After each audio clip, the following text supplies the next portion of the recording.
কোটার বিরুদ্ধে কথা বলায় প্রতারণামূলকভাবে চাকরি থেকে অব্যাহতির অভিযোগে বেসরকারি টেলিভিশন চ্যানেল আইয়ের বার্তা প্রধান শাহিক সিরাজ সহ ৫ জনের বিরুদ্ধে মামলা করেছেন উপস্থাপিকা ফারজানা ব্রাউনিয়া।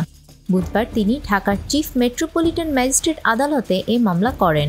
ঢাকার additional chief metropolitan magistrate Hasibul Haque বাদীর জবানবন্দি গ্রহণ করে সিআইডিকে তদন্ত করে আগামী ১২ নভেম্বর মধ্যে প্রতিবেদন দাখিলের নির্দেশ দিয়েছেন। মামলার অপর আসামিরা হলেন জহিরুদ্দিন মাহমুদ মামুন, মুকিত মজুমদার বাবু, আব্দুর রশিদ মজুমদার পারভেজ ও রিয়াজ আহমেদ খান।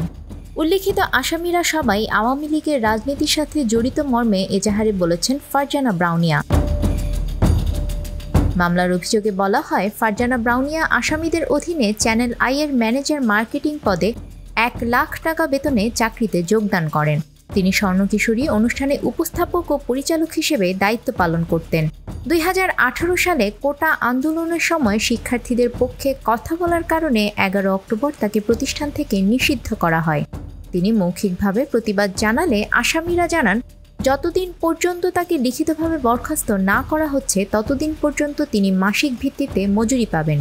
সেই হিসেবে ২০১৮ সালের অক্টোবর থেকে ২০২৪-এর সেপ্টেম্বর পর্যন্ত মোট ৭৯ লাখ টাকা মজুরি বাবদ পাওনা হকদার। পাওনা টাকার জন্য আইনজীবীর মাধ্যমে লিগ্যাল নোটিশ পাঠানো হলে আসামিরা তার কোনো জবাব না দিয়ে বাদীকে হুমকি দিয়ে ৫০ কোটি টাকা চাঁদা দাবি করেছেন। নিউজ ডেস্ক, আমাদের সময়।